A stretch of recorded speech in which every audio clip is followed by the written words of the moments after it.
ప్రపంచవ్యాప్తంగా క్రైస్తవ క్యాథలిక్లు ఈరోజు జరుపుకునే ముఖ్యమైన పండగ సెయింట్ షార్బెల్ మక్లాఫ్.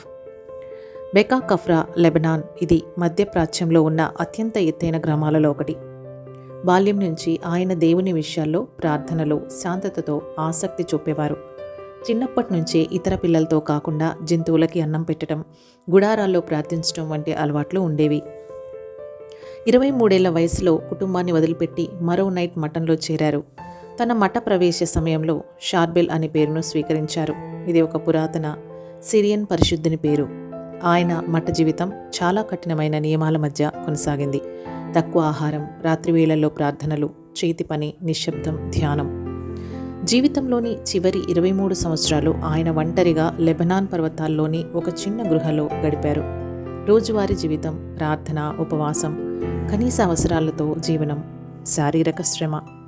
డిసెంబర్ 24, 1898 ఆయన మరణించారు.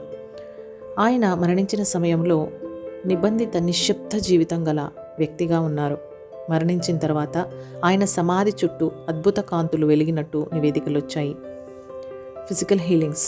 వేలాది మంది భక్తులు ఆయన్ని ప్రార్థించిన తర్వాత అనేక రుగ్మతల నుంచి కోలుకున్నారని చెప్పారు. ఆయన శరీరం మృతదేహాన్ని ఎగుమతి చేసిన 50 ఏళ్ల తర్వాత కూడా జరగకుండానే ఉండటం, కొన్ని సందర్భాలలో రక్తం లీక్ అవుతున్నట్టు కనిపించడం రికార్డులో ఉంది. మతపరమైన దివ్య దర్శనాలు. ఆయనని కొంతమంది భక్తులకు కలలో కనిపించినట్టు కూడా చెప్తూ ఉంటారు.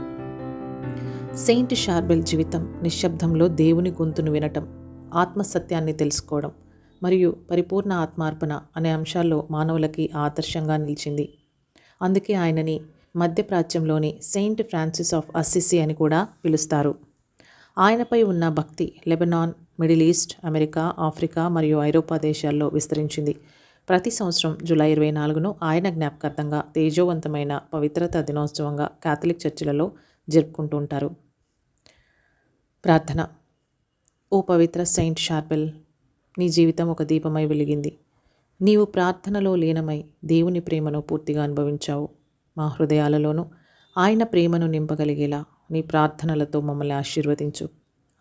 ఆరోగ్యం కోసమై, శాంతి కోసమై, విశ్వాసం కోసమై నీ తలంపును మేము ఆశిస్తున్నాము.